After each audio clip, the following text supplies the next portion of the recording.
नमस्कार, आप सभी का स्टडी फोकस में स्वागत है। आज का हमारा यह दूसरा क्लास है जो कंप्यूटर का सेकंड क्लास हो जाएगा।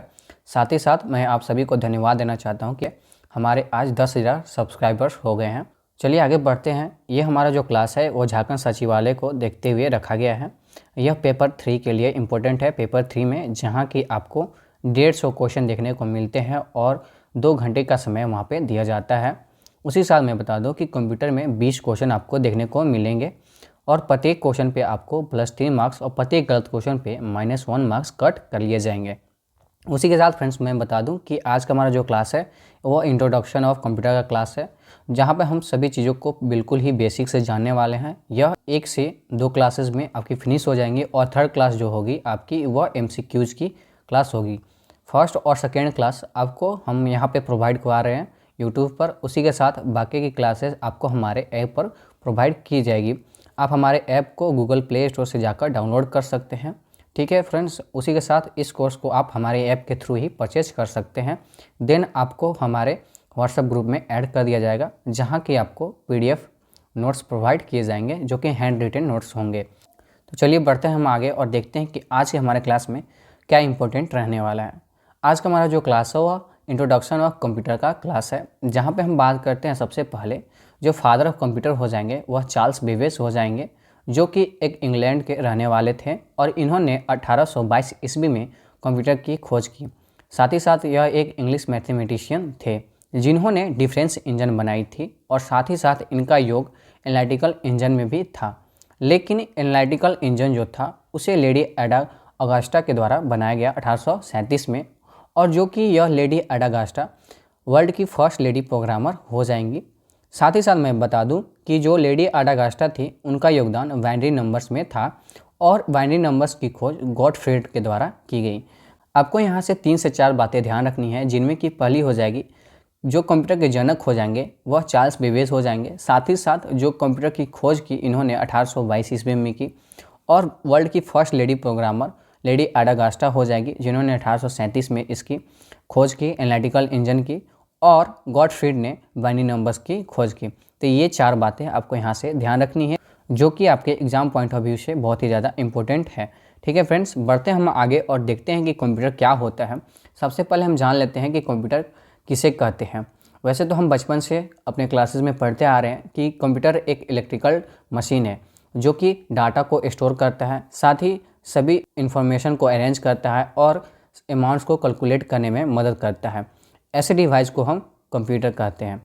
तो मैं सिंपल भाषा में कहूँ कि कंप्यूटर एक डिजिटल इलेक्ट्रॉनिक मशीन है जो कि अंकगणित या तार्किक संचालन मतलब गणना करने के लिए उपयोग में लाया जाता है और सभी चीज़ों को स्वचालित रूप से प्रोग्राम करने के लिए उपयोग में लाया जाता है, उसे कंप्यूटर कहा जाता है। उसके साथ बता दूं जो चार्ल्स बेबेज थे उन्होंने जब अपना कंप्यूटर बनाया तो वह पूरे 1 रूम का कंप्यूटर था, जो कि काफ़ी बड़ा कंप्यूटर हुआ करता था उस टाइम पे। आज के जो हम कंप्यूटर देखते हैं वो काफ़ी छोटे और एक कम जगह में आसानी से आ जाते हैं, जिनमें कि लैपटॉप होते हैं, साथ ही साथ सिस्टम होते हैं जो कंप्यूटर के एक सेटअप को कहा जाता है। इस तरह के कंप्यूटर आज के ज़माने में हमको देखने को मिलते हैं, लेकिन पहले कंप्यूटर पूरे 1 रूम के हुआ करते थे। ठीक है फ्रेंड्स, उसी के साथ मैं बता दूं कि आप हमारे कोर्स को स्टडी फॉर गोल्स के जो ऐप है वहां से आप परचेज कर सकते हैं। बढ़ते हम आगे और देखते हैं कि कंप्यूटर के विकास के आधार पर कितने भागों में कंप्यूटर को वर्गीकरण किया गया है। तो जब हम बात करते हैं इसके विकास के आधार पर, तो उसमें सबसे पहले हम देखते हैं कि हार्डवेयर के उपयोग के आधार पर यहाँ पे 5 भागों में बांटा गया है। साथ ही साथ कंप्यूटर के विकास के आधार पर दूसरी भाग में जो बांटा गया है वह कार्य पद्धति के आधार पर बांटा गया है, जहाँ पे 3 भागों में बांटा गया है, और आकार के आधार पर 4 भागों में बांटा गया है। अब हम सबसे पहले बात कर लेते हैं कि हार्डवेयर के आधार पर कितने भागों में बांटा गया था। तो 5 भागों में। उनमें सबसे पहली हो जाएगी पहली पीढ़ी, फर्स्ट जनरेशन। दूसरी हो जाएगी दूसरी पीढ़ी, फिर उसके आगे तीसरी पीढ़ी और चौथी पीढ़ी और फिर 5वीं पीढ़ी। मतलब कि first generation, second generation, third generation, fourth generation और 5th जनरेशन। इस तरह से हार्डवेयर के उपयोग के आधार पर 5 भागों में बांटा गया है, जो आपको याद रखना है। आगे चलकर हम इसके बारे में पढ़ने वाले हैं। ठीक है फ्रेंड्स, आगे बढ़ते हैं तो बात करते हैं कार्य पद्धति के आधार पर 3 भागों में बांटा गया है, जिनमें पहला हो जाएगा एनालॉग कंप्यूटर, दूसरा हो जाएगा डिजिटल कंप्यूटर और तीसरा हो जाएगा हाइब्रिड कंप्यूटर। तो ये 3 बातें भी आपको ध्यान रखनी है। आगे बढ़ते उसके साथ ही हम जानते हैं कि आकार के आधार पर तो 4 भागों में बांटा गया है, जिनमें कि पहला मेन फ्रेम कंप्यूटर, दूसरा मिनी कंप्यूटर और तीसरा माइक्रो कंप्यूटर। साथ में जो लास्ट हो जाएगा वह सुपर कंप्यूटर हो जाएगा। सुपर कंप्यूटर से एक क्वेश्चन मैं यहाँ से पूछना चाहूँगा कि वर्ल्ड का, ठीक है फ्रेंड्स, सबसे फास्टेस्ट कंप्यूटर कौन सा है, ठीक है। उसी के साथ आपको बताना है कि यह कौन से कंट्री से बिलोंग करता है। ये 2 बातें आपको कमेंट में कर बतानी है, ठीक है फ्रेंड्स। आगे बढ़ते हैं तो बात करते हैं कि हार्डवेयर के आधार पर जितने भागों में बांटा गया है, 5 भागों में, उनमें सबसे पहली पीढ़ी के बारे में हम बात करने वाले हैं। पहली पीढ़ी जिनका समय 1942 से लेकर, ठीक है, 1955 के बीच में रहा था। उससे पहले मैं आगे बढ़ने से पहले मैं यहाँ पे कुछ बातें आपको बता देना चाहता हूँ, जैसे कि कुछ महत्वपूर्ण शॉर्टकट्स मैं जो इस पूरे क्लास में यूज करने वाला हूँ। जैसे कि हार्डवेयर को मैं HD से बताऊँगा, सॉफ्टवेयर को मैं SW से बताऊँगा और मेमोरी को M से, कैलकुलेशन को C से और स्पीड को S से। कभी कभी मैं C और S एक साथ लिखा करूँगा, मतलब समझ जाइएगा कि मैं कैलकुलेशन और स्पीड को दोनों एक साथ बता रहा हूँ। साथ ही मैं एग्जाम्पल को EX से, जो कि आप ऑलरेडी जानते हैं। इन बातों को आपको ध्यान रखना है, आगे चलकर आपको कहीं भी कन्फ्यूजन नहीं होना चाहिए कि HD का मतलब क्या होगा वहाँ पे। जैसे कि आप पहले ही देख सकते हैं कि पहली पीढ़ी की जब हम बात करते हैं, जिसका समय 1942 से लेकर 1955 के बीच में रहा है, आप इन सारी बातों को एक सीक्वेंस वाइज में याद कर सकते हैं। जैसे कि जो पहली पीढ़ी होगी वह 1942 से लेकर 1955 के बीच में रहेगी। उसके साथ जब हम आगे बढ़ते हैं तो बात करते हैं सेकेंड जनरेशन के बारे में, तो वहाँ पे जो पीढ़ी होगी वह 1956 से लेकर 1964 के बीच में रहेगी। इसी तरह से जब हम आगे तीसरी पीढ़ी की बात करेंगे तो तीसरी पीढ़ी जब आप देखिएगा तो 1965 से लेकर 1975 के बीच में रहने वाली है। मतलब कि एक सीक्वेंस वाइज में आगे बढ़ती चली जाएगी। अगर आप 2 से 3 बार हर एक चीज़ को रिवाइज कर लेते हैं तो आपको यह आसानी से याद हो जाएगी। अब बात करते हैं पहली पीढ़ी के बारे में। तो पहली पीढ़ी में जो हार्डवेयर यूज किया गया है यहाँ पे, वह निर्वात ट्यूब यूज किया गया, मतलब कि वैक्यूम ट्यूब यूज किया गया। साथ ही जो इसमें सॉफ्टवेयर यूज किया गया है वह मशीनी लैंग्वेज यूज किया गया है, जो 0 to 1 लैंग्वेज में होता है। और जो इसमें मेमोरी यूज किया गया है वह पंच कार्ड हो जाएगा। पंच कार्ड जो कि आप पहले के जनरेशन के जो कंप्यूटर थे उनमें देखा जाता था। साथ ही साथ जो इसका कैलकुलेशन था वह मिली सेकेंड में हुआ करता था और स्पीड इसका 10⁻³ के हिसाब से चला करता था। मतलब मैं कहूँ कि 1 सेकेंड के 1000वें भाग में यह चीज़ों को कैलकुलेट कर लेता था। मतलब काफ़ी तेज़ था उस टाइम में जब यह पहली बार बनाया गया, ठीक है फ्रेंड्स। उसी के साथ यहाँ पे कुछ इसके एग्जाम्पल हो जाएंगे जो कि आपको याद रखने हैं, ठीक है फ्रेंड्स। मैं बता दूं कि जो मैं यहाँ पे एग्जाम्पल बताते जाऊँगा और जो उनके फुल फॉर्म्स होंगे वो आपको एक पेज ले लेना है, ठीक है, बीच का पेज लीजिएगा। उसमें क्या करना है कि आपको सारे जितने भी मैं फुल फॉर्म्स बताऊँगा वो आपको नोट करते चले जाना है, ताकि आप जब भी इन सारी बातों को रिवाइज कीजिए वो आपको आसानी से याद होती चली जाए। क्योंकि फुल फॉर्म से बहुत सारे क्वेश्चन पूछे जाते हैं, आप अक्सर एग्जाम में देखिएगा। सबसे पहले एग्जाम्पल में इसका हो जाएगा इनैक। इनैक का मतलब हो जाएगा इलेक्ट्रॉनिक न्यूमरेटर इंटीग्रेटर कंप्यूटर। तो आपको ये बात ध्यान रखनी है। साथ ही साथ इसका एग्जाम्पल एडवैक हो जाएगा, जिसे electronic discrete variable automatic computer कहा जाता है। उसी के साथ यूनिवैक 1, यूनिवैक 1 आगे चलकर सेकेंड जनरेशन में पढ़ेंगे यूनिवैक सिर्फ। तो आपको ध्यान रखनी है यूनिवैक 1 का मतलब फर्स्ट जनरेशन, और सिर्फ यूनिवैक होगा तो वहाँ पे सेकेंड जनरेशन, मतलब यह वर्ल्ड का फर्स्ट कमर्शियल कंप्यूटर हो जाएगा। आपको ये बात यहाँ से इम्पोर्टेंट है, ये आपको नोट कर लेनी है स्टार मार्क्स देकर कि वर्ल्ड का फर्स्ट कमर्शियल कंप्यूटर कौन सा था। तो यूनिवैक 1 हो जाएगा, जिसका full form universal automatic computer हो जाएगा। ये बात आपको ध्यान रखनी है। मतलब कि इसमें 2 से 3 बातें ध्यान रखनी है। पहला, इसका कार्यकाल कब से कब तक रहा, क्योंकि यह पहला है तो आपको याद होना चाहिए। इसमें हार्डवेयर जो यूज किया गया वो भी आपको याद होना चाहिए। साथ ही इसके एग्जाम्पल के तौर पे आपको यूनिवैक 1 के बारे में अच्छी तरह से पता होना चाहिए। आगे बढ़ते हैं और आगे हम बात करते हैं अब दूसरी पीढ़ी के बारे में। दूसरी पीढ़ी में हम देखते हैं कि इसका जो कार्यकाल रहा 1956 से लेकर 1964 के बीच में रहा। हम इस काल को सेकेंड जनरेशन के तौर पे जानते हैं। इसमें जो हार्डवेयर यूज किया गया है वह ट्रांजिस्टर यूज किया गया है। साथ ही जो सॉफ्टवेयर यूज किया गया वो असेंबली लैंग्वेज और बैच ऑपरेटिंग सिस्टम यूज किया गया, ठीक है। इसमें 2 चीज़ें इस्तेमाल की गई सॉफ्टवेयर के तौर पर। साथ ही साथ जो मेमोरी थी इसमें यूज किया गया मैग्नेटिक टेप, और जो कैलकुलेशन और स्पीड था इसका माइक्रो सेकेंड में था 10⁻⁵, मतलब कि 1 सेकेंड के 1 लाख भाग में यह चीज़ों को कैलकुलेट कर लेता था। मतलब कि सारी चीज़ें इस तरह से आगे बढ़ती चली जाएंगी कैलकुलेशन के तौर पर। जैसे पहले मिली सेकेंड हो जाएगी, फिर माइक्रो सेकेंड हो जाएगी, फिर नैनो सेकेंड हो जाएगी, उसके बाद पिको सेकेंड हो जाएगी।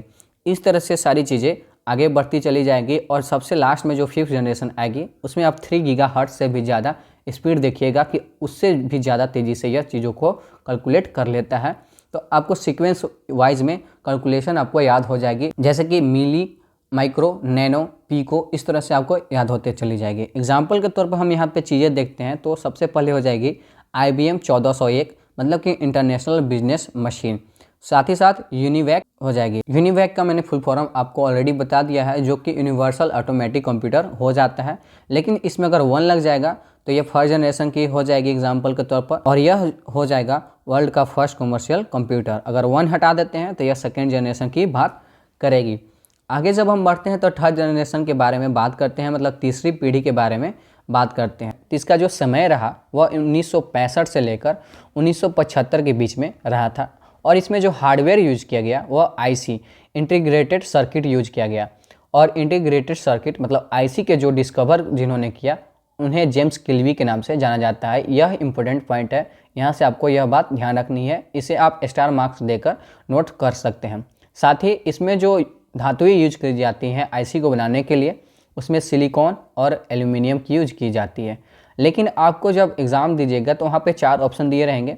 4 ऑप्शन में अगर आपको एल्यूमिनियम और सिलिकॉन दोनों एक साथ दिए रहें तो आप सिलिकॉन को ही टिक कीजिएगा। अगर वहाँ पे सिलिकॉन नहीं दिया रहेगा तो आप एल्यूमिनियम को तो आप टिक कर सकते हैं, लेकिन फर्स्ट प्रायोरिटी में आप सिलिकॉन को ही टिक कीजिएगा।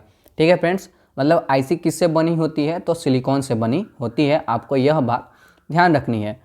आगे बढ़ते हैं और बात करते हैं जो इसमें सॉफ्टवेयर यूज किया गया वह टाइम शेयरिंग सिस्टम यूज किया गया। साथ ही साथ इसमें जो मेमोरी यूज किया गया है वह मैग्नेटिक टेप इस्तेमाल किया गया है, और इसका जो कैलकुलेशन और स्पीड था वह नैनो सेकेंड था, जैसा कि मैंने ऑलरेडी बता दिया। 1st जनरेशन में मिली हो जाएगा, 2nd जनरेशन में माइक्रो, उसके आगे तीसरी पीढ़ी में नैनो, और 4th जनरेशन में पिको। इस तरह से आगे बढ़ती चली जाएंगी। और इसके एग्जाम्पल के तौर पर IBM 801 और IBM 360 हो जाएगा। IBM का फुल फॉर्म हो जाएगा इंटरनेशनल बिजनेस मशीन। बात करते हैं चौथी पीढ़ी के बारे में, तो चौथी पीढ़ी में जो चीज़ें हो जाएंगी उनके बारे में भी आपको कुछ बातें ध्यान रखनी है। जैसे कि चौथी पीढ़ी में इसका जो समय रहा वह 1976 से लेकर 1989 के बीच में इसका समय रहा। मैं फिर से एक बार रिकॉल करवा दूं कि 1st जनरेशन मतलब प्रथम पीढ़ी थी, जो पहली पीढ़ी थी, उसका कार्यकाल 1942 से लेकर 1955, 2nd जनरेशन का 1956 से लेकर 1964, 3rd जनरेशन का 1965 से लेकर 1975, और 4th जनरेशन का 1976 से लेकर 1989, और उसके आगे जब हम बढ़ेंगे 5th जनरेशन में तो 1990 से लेकर अभी तक यह चले जा रहा है। इसमें जो हार्डवेयर यूज किया गया है वह माइक्रो प्रोसेसर यूज किया गया है। इसमें VLSI और PC का उपयोग किया गया है। VLSI का full form very large scale integration, और PC का फुल फॉर्म पर्सनल कंप्यूटर हो जाएगा। आगे चलकर इन सारी बातों को हम पढ़ने वाले हैं। अभी के लिए फ़िलहाल इतना ही जान लीजिए कि इसके फुल फॉर्म्स क्या होते हैं। मैंने ऑलरेडी आपको बता दिया कि आपको एक पेज ले लेना है और उसमें सारे फुल फॉर्म्स को नोट करते चले जाना है, क्योंकि इससे क्वेश्चन बहुत ज़्यादा एग्ज़ाम में आपको देखने को मिलते हैं, तो आपको यह बात भी ध्यान रखनी है। साथ ही साथ इसमें जो सॉफ्टवेयर यूज किया गया है वो C लैंग्वेज और यूनिक्स यूज किया गया है, जो कि GUI के नाम से जाना जाता है, जैसे कि ग्राफिकल यूजर इंटरफेस हो जाएगा। और इसमें जो मेमोरी यूज किया गया वह सेमीकंडक्टर मेमोरी यूज किया गया है। इसका जो कैलकुलेशन और स्पीड था वह पिको सेकेंड में था। फिर से एक बार मैं रिवाइज करूँगा, मिली, माइक्रो, नैनो और पिको, इस तरह से बढ़ते चला जाएगा। लास्ट में 3 गीगाहर्ट्ज़ से भी ज़्यादा, मतलब गीगाहर्ट्ज़ में यूज किया जाएगा। एग्जाम्पल के तौर पर इसमें हो जाएगा IBM PC और एप्पल PC, मतलब कि इसमें पहली बार एप्पल PC को इंट्रोड्यूस किया गया था। बढ़ते हैं हम आगे और बात करते हैं 5वीं पीढ़ी के बारे में, जहां पे आपको देखने को मिलेगा कि इसका जो समय रहा वह 1990 से लेकर अभी तक चली आ रही है, जिसमें कि आपको हार्डवेयर के तौर पर ULSI यूज किया गया है, अल्ट्रा लार्ज स्केल इंटीग्रेशन। आपको मैं फिर से बता दूं कि आपको एक पेज ले लेना है और उसमें सारे फुल फॉर्म्स को नोट करते चले जाना है। साथ ही सॉफ्टवेयर के तौर पर आपको मल्टीमीडिया यूज किया गया, और मेमोरी के तौर पर ऑप्टिकल डिस्क यूज किया गया, और कैलकुलेशन और जो इसका स्पीड था वह 3 गीगाहर्ट्ज़ से भी ज़्यादा था। फिर से रिकॉल करूं, मिली, माइक्रो, नैनो, पीको इस तरह से बढ़ते चला जाएगा। First generation, second generation, third generation, fourth generation और फिफ्थ जनरेशन में 3 गीगाहर्ट्ज़ से भी ज़्यादा। आपको मैं बार बार रिवाइज करा रहा हूँ इसलिए ताकि आपको सारी चीज़ें अच्छी तरह से याद हो जाए। और एग्जाम्पल के तौर पर यहाँ पे सुपर कंप्यूटर और लैपटॉप यूज़ किया गया जो चीज़ों को और भी आसान बना देती है। मतलब कि अगर जनरेशन बढ़ रही है तो स्पीड भी आपको देखने को मिल रहा है कि यहाँ पे बढ़ रही है। इसके बाद जो 6th जनरेशन आएगा वहाँ पे आपको AI का यूज किया जाएगा जो कि आर्टिफिशियल इंटेलिजेंस के रूप में जाना जाएगा। साथ ही यह जो क्लास है मतलब कंप्यूटर का जो यह सब्जेक्ट है यह झारखंड सचिवालय के साथ साथ झारखंड SI, ASI जैसे एग्ज़ामों के लिए इम्पोर्टेंट है। साथ ही यह बैंकिंग, रेलवे और SSC एग्ज़ामों के लिए भी इम्पोर्टेंट है एंड अदर कम्पिटिटिव एग्ज़ामों के लिए इम्पोर्टेंट है जहाँ पे आपको कंप्यूटर के सब्जेक्ट्स देखने को मिलते हैं। उन सारे एग्ज़ामों को यह कवर करता है।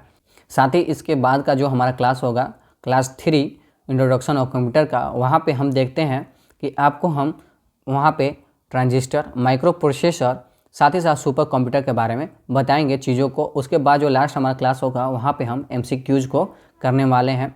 और इसके पहले की जो क्लास है वो आपको फर्स्ट क्लास जिसमें कि मैंने आपको वहाँ पे सारे सिलेबस के बारे में डिस्कस कर रखा है कि मैं क्या पढ़ाने वाला हूँ और किस तरह से मैं सारे चीज़ों को कवर करने वाला हूँ और यह आपके एग्ज़ाम से पहले तक कंप्लीट करवा दिया जाएगा। यह भी आपको बात ध्यान रखनी है। उसी के साथ मैं बता दूं कि यह कोर्स आपको हमारे ऐप पर मिल जाएगी।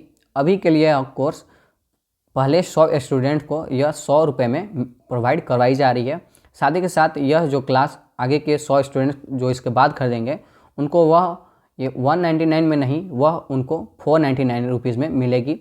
उसी के साथ बता दो कि हमारे द्वारा 40 क्वेश्चन की एक वीडियो लाई जाएगी, मतलब 40 क्वेश्चन की एक प्रैक्टिस सेट आपको प्रोवाइड की जाएगी जहाँ पे complete video lecture, complete handwritten notes, साथ ही साथ चैप्टर वाइज सेक्शनल टेस्ट, मतलब यह झारखंड जीके के लिए इंपॉर्टेंट रहने वाला है। साथ ही आपको हमारे ऐप पर कुछ इंपॉर्टेंट्स वहाँ पे कोर्स मिल जाएंगे जो कि स्पेशल कोर्स है जिसमें कि खोड़ा क्लासेस, नागपुरी क्लासेस, कंप्यूटर की स्पेशल क्लासेस, झारखंड जीके की स्पेशल क्लासेस, इन सारी चीज़ों की स्पेशल क्लासेस आपको प्रोवाइड की जाती हैं।